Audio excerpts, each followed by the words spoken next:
Thanks for downloading a 3CR podcast. 3CR is an independent community radio station based in Melbourne, Australia. We need your financial support to keep going. Go to www.3cr.org.au for more information and to donate online. Now stay tuned for your 3CR podcast.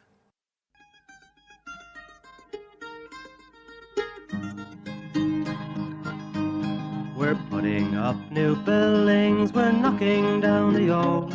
We're working in the summer heat and in the winter cold. And the labour power we sell, me boys, for a hard-earned weekly pay produces mighty profits for the greedy MBA.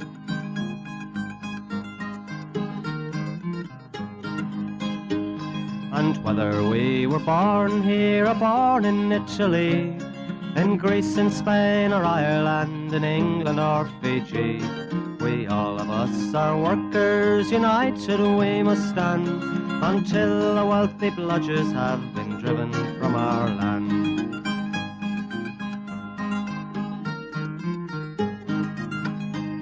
We faced deregistration, it backfired in the face. We're not fooled by arbitration, we won't stay in our place. We hit the bosses hard and fast to win and keep our gains, and break a couple of concrete pours to back our log of claims. So keep your powder dry and hold your head up high. It's class to class and face to face, our limit is the sky. We've got a fighting history and we never will be cowed. Our builders' labour is a name to make a man feel proud.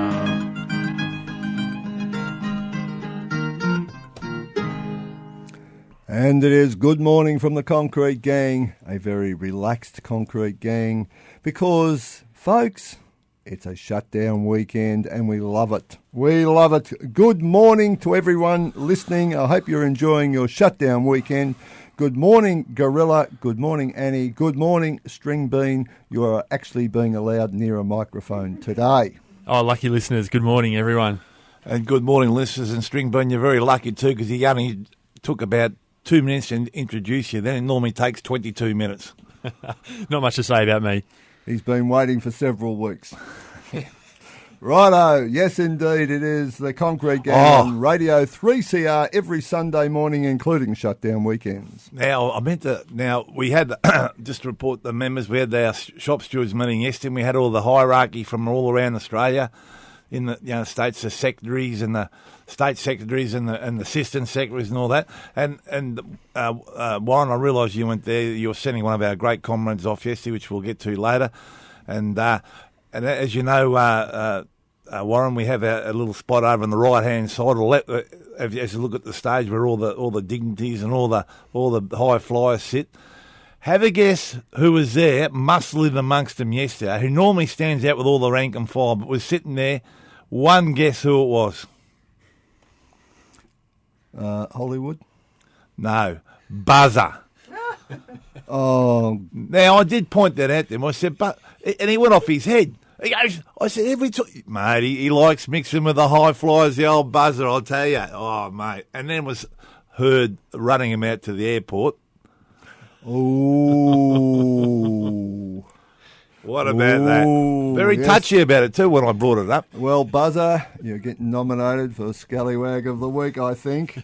Never mind. Let's talk about the week that was. And, of course, it was International Women's Week. And there were a number of events during the week, including a quite damp little outing in the city. Is that not right, String Bean? You're damp because of the heat. I think we're all sweated up. It was very sweaty. Yeah. It was a great march, actually, and we ended up at Trades Hall in a beerless CFMEU bar on a 40-degree day. So, needless to say, we all ended up across the road fairly quickly. But it was a good rally, really well represented there, the CFMEU, with women from the office and women from the jobs, and some great posters and all that sort of stuff. It was exhibition at Trades Hall. Indeed, yeah. We've got some historical materials there. It was really good going through the archives and finding some old resolutions from the executive. We had a anti-discrimination and a sexual harassment policy that we've got there at the exhibition, and it's fascinating. Apparently, that was the one that resulted in our organisers heading out and ripping all the porn down from the sites. A big change there, really important one. And, so things like that mean a lot. And some the little survival guide for women, how to survive amongst all these blokes on site. Just shows how it was. And, luckily there's a lot changing, but still a lot of work to do. Been a lot of cultural change in our industry over the last 30, 40 years, I can tell you. But we should also, at this point, send a cheerio to Lisa and Maria.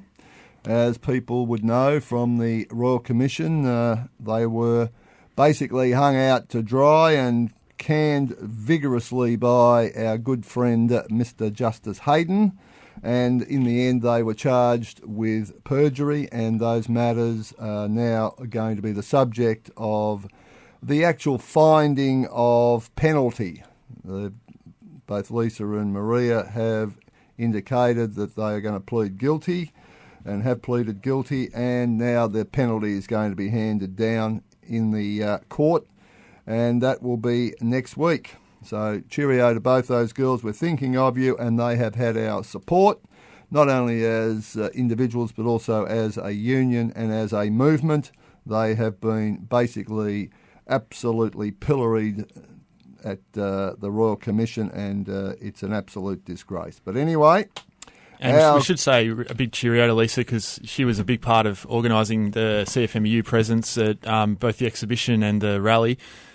She's an amazing advocate for workers and women, and but also that this raises an issue that came up amongst the women's rights at work. And there was an amazing photo of an all-male 8 CEOs from public transport companies doing an International Women's Day event. Failed to kind of see the irony there, but the issues they raised were things like facilities, amenities, and what are we seeing when organisers deal with women's amenities on site? We're seeing the FWBC come after them, right? Exactly, and there's still to the day they don't even put women's toilets on the job. We had a case last week out at Monash University where you think there'd be a bastion of, women out there and all the things that have gone on out there. But the construction site out there, I noticed there was some women on the traffic management. There was actually a woman driving a concrete agi truck, and she had actually used the men's toilet, which I was absolutely disgusted. And I said, well, where's the toilets? They said, well, we've told the women they can use the ones inside the university. I said, well, what about the blokes? What one? Oh, we've got the toilets for them, but I couldn't believe what we were talking about. But anyway, that's obviously been fixed. But then we had to go through we'll just get one chemical one. I said, well, why are we doing that? Because the men have got proper toilets. Why can't the women have toilets and all this? And I got to say, some of the sites you go to have unisex toilets. No, but I was saying that. Now I've brought that up. I must admit, when they go to nightclubs these days, they've got them too. But that's another issue. But anyway, I'm sort of digging myself a hole there. Anyway, yeah. The clubbers don't have a union. And you're dragging the dirt in behind you. I can't believe they have unisex toilets. I mean, and that's just a way of not having proper amenities and supplying the right amount of toilets for men and women. That's right. And it's just a disgrace. And I thought we'd got past all that by now. Women are obviously the same conditions that the men have, and until the day we're still struggling. But anyway, struggle goes on. Indeed, it does. And in terms of what Stringbean mentioned in case of prosecutions, our good friends the ABCC, as I call them, the FWBC, as they like to call themselves, are prosecuting a couple of our organisers for a job in Brighton, where in fact our organisers took up the issue of equality with amenities. But why would that bother our good friend Nigel? Isn't Nigel a feminist? You're saying he's not for equality, it looks like. I'm shocked. I was going to say something. I've got to be careful to be political correct here, don't I? Yes. I was going to say something. I see Annie looking at me already. She's ready to rub me out, I think. I was going to say, but I won't say. No, you won't. And we'll keep talking, and we'll talk about the fact that the EBA... mate. I was going to say he sits down and... Oh, no, I can't. No. I can't say that. Righto. EBA negotiations, update. Yes, the negotiations are proceeding. Yes, there is a program of meetings to discuss the details, and there are a number of things that we will be able to tell you about next week. as these negotiations proceed. There is, I've got to say, a willingness on the part of a large number of builders, a big sector of the industry, who wish to proceed with those discussions and reach an agreement. We are sure there will be people under pressure, partly by Nigel and his mates, to disrupt these things and try and stop the spread of whatever the outcome of the negotiations will be. But folks, it's happening. Be assured it will proceed. The plan's coming together? Yes, indeed. Now, that does lead us to another issue, lockdown weekends. That is part of the existing agreement. It is something that is attacked by the government and Hagkus because they say it's an infringement on the boss's right to work 24 hours a day, 7 days a week, 365 days a year. Well, Nigel, stuff you. It's part of the agreement. We will enforce it. And I've got to say, some builders have been listening to Nigel too much and not reading their EBA. Yes. And of course, the reason we have lockdowns, because, I mean, as Warren just touched on, I mean, on the bosses that work Christmas Day, Anzac Day, they work any day they could. And the men need a break. And talking about that, special cheerio to the boys at General Contractors too, and the boys that put the tower cranes up. They never seem to get a break. They're working, because the cranes go up on weekends and all that type of thing. But we've got bosses ringing us up wanting to work on the lockdown weekends because they lock themselves into these ridiculous contracts to get these jobs. They don't consult the unions or the members when they sign these contracts about when the job's going to take 12 months. They'll do it in 8 months. And have to work ridiculous hours and work the blokes, to the bone, and then have government officials coming out shaking hands and burying trees and all that while 2 or 3 of our members are dropped dead trying to get the job over the line. But, so that goes on, and we've got an influx of applications to work on the weekend. There's none got past me yet, but anyway, they're still trying, and especially cheerio to ADCO. Indeed. Righto, moving right along, we might cut to a track at this point. To muddy the waters? Well, why not? I wonder why that old southbound train don't run.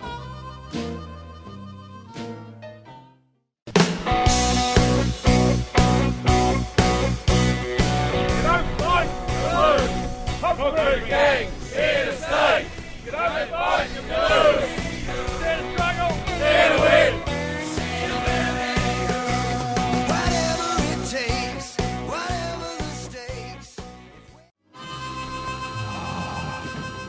McKinley Morganfield, Muddy Waters. How's that going down with your cornflakes? Beautiful work. It's good. That's not bad, mate. You didn't run it past the old committee, but I'll give you a point for that. I thought it'd be a nice surprise, a very pleasant surprise. Muddy Waters will have some... I'm getting into a blues phase at the moment. I'm going to bring in, over the next few weeks, some stuff that I'm sure that you, being the absolute connoisseur of music that you are, will appreciate. You've got to run it past the committee, mate. You know the rules. Well, I'm the chairman of the committee. But anyway, we're moving right along. Let's talk about what a week it's been in terms of the weather. And that leads me to the fact that we have had everything in the last week. Hot weather, we have had rain, we have had humidity, we have had the lot. And at the same time, there are some things in the EBA, there are some things in the award, there are things that have been there from time immemorial, when we used to fight about the very simple prospect of using the inclement weather clause appropriately. And we've got a job trying to pour 500 cubic metres of bloody concrete on the hottest day in March for God knows how many years. Yes. Well, as you know, I mean, with most of the stewards stood up and, told these big concrete companies and formworkers they're not pouring these big slabs on the day of the heat. And one of them sang like a Tweety bird and said, well, they're doing it here, they're doing it there, and all that. So to Ivan from I&D and to Hamlet Marino, who poured 500 metres of concrete in 38 degrees heat, you should be ashamed of yourselves, because I'm telling you now, one touch wood, someone's going to die of that heat exhaustion, and it's no good if 50 or 75% of the stewards are stop and pause and they're still pouring them on other jobs. We've got to make sure it doesn't happen anywhere, because in that sort of heat, mate, it's ridiculous, you know.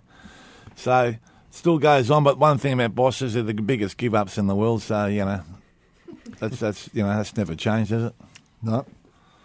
But just on the question of heat and the effects of dehydration, I'd like to send a cheerio to Peter James, a delegate of ours, whose son passed away in the last week or two. I'm not sure exactly, but again, it was a very hot day. He was training, he was dehydrated, he was only 15 years old, and there seems to be certainly a connection between the dehydration and his passing. So it's just a reminder, whether it's at work, sport, or just a kid mucking around. I'm not sure if they've finally got a position, but look, it is a serious issue, and to the James family, our condolences, and I hope that people will take note of the point. Righto, moving along, our good friends from the Royal Children's Hospital, looking forward to our contributions as we get up to the point where the Royal Children's Hospital appeal hits its straps over the next couple of weeks in the lead up to Good Friday. Make sure you buy the bandana, the armrest band, the whole lot, folks. We are doing a top job. We are one of the top 10 contributors to the Royal Children's Hospital. Nigel, match it. Nigel. Well, there's a launch today, isn't there, on the Brady's job in the city at 12 o'clock today with the Richmond footballers. I'm tipping Dusty mightn't be there. What do you think he's What's going on there? Well, the government seems to be denying people residency. They're telling people that you have some history. I mean, there are obviously some people, very undesirable people, that need to be, shall we say, expunged from the record, but people who have lived in this country for years and may have had a criminal record in the past, who have now got on with their ordinary lives, and they are getting expelled from the country. Anyway, more of that in the future, but let's go on to a little matter which is going to have an effect. During the week, the Fair Work Commission, Deputy President Watson made a decision in relation to the CFMEU, which is obviously going to be appealed. But Nigel Hotchkiss had a wet dream.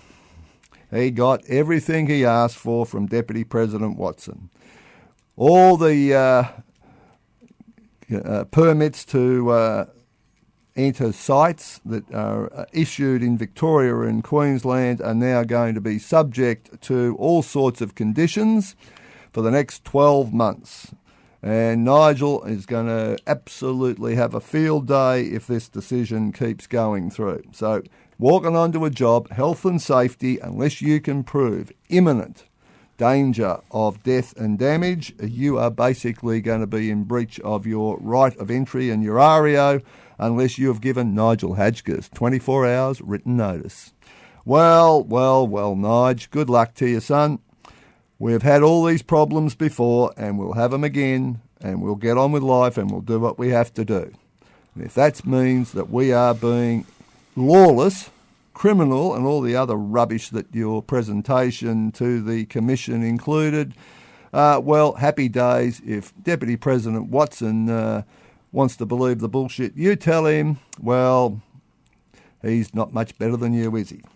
And as we reported the other week, as we lost one of our good members, Bobby Hetherington, on the Hamlet Marino job, and very professionally handled by our organiser, Theo Theodoros, and Chucky out there. Fantastic effort, what you've done there out there for the family and getting the boys through very hard times, and they're making sure everyone was going to be all right after that.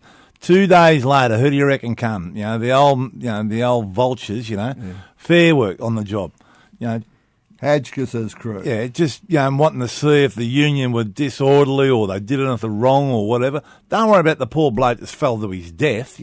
Don't worry about any safety breaches. Don't worry about any of that. Just wants to know whether the union was acting lawlessly or unlawlessly or whatever. What a joke, an absolute joke. And I mean, we go on and on about this all the time, and probably people just let it go through the keeper. But that's the type of shit laws and shit people we're talking about. And this Hadgekiss and his henchmen, what an absolute joke. And every time we turn left or right, we get served summonses, taking away our right of entries, can't go on the jobs. I'll tell you what, they stop union officials going on the job, there'll be more deaths, I'm telling you now, because no one else is doing anything about the health and safety. And indeed, we won't forget, Nigel, that when John Cummins was laying on his deathbed, you were still trying to prosecute him. Yeah, exactly. You were still trying to serve paperwork. So if you reckon we're going to be intimidated by you and your mates, bloody, and the sort of orders that come out of Fair Work, you're kidding yourself, son. Because we are going to go on doing the job that people are paying us to do, and that they quite rightly expect us to do. So, if you want a declaration, that's the declaration, Nige. Good luck to your son. You are going to need all the help you can get. And these are the guys that Turnbull wants to give more powers to. And we saw at the inquiry last week, we had Doug Cameron, the senator there, asking questions of the NBA and the AIG, all these industry bodies, company representatives. And he said to him, so this ABCC, it's all about productivity apparently. So have you done any work on the productivity costs of injuries and deaths on workplaces? Oh, no, we haven't really looked into that. How about the general overall cost? Any idea how much it costs, injuries and deaths?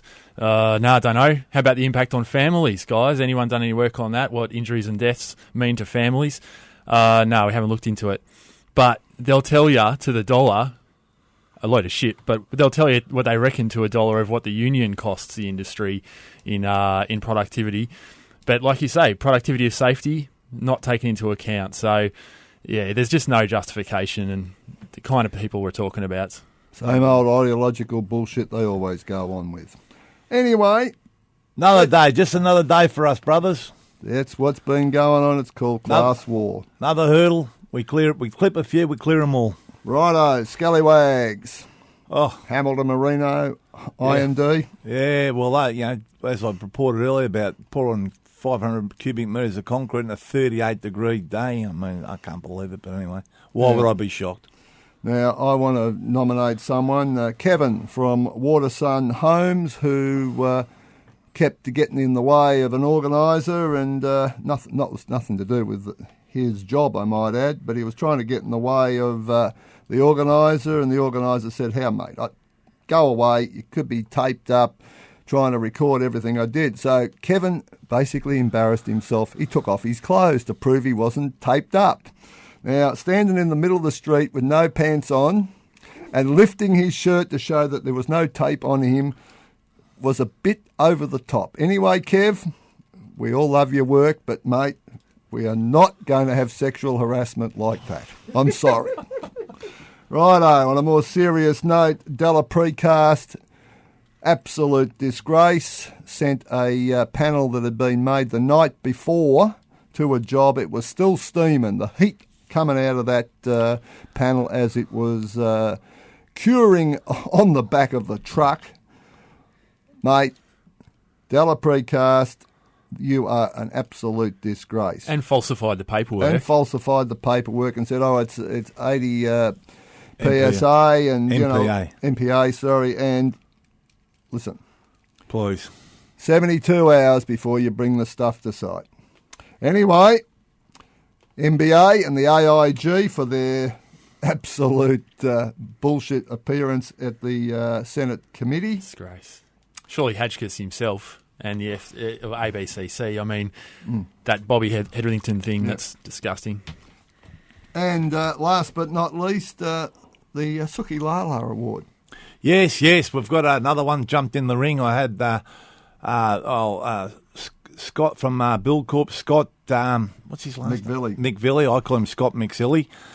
He was complaining because I was shit-canning his company the other week. So you've now, Scott, won the Sulky of the Week award. I'll canvas back McSilly. Righto, but who are we going for the main event? The main event.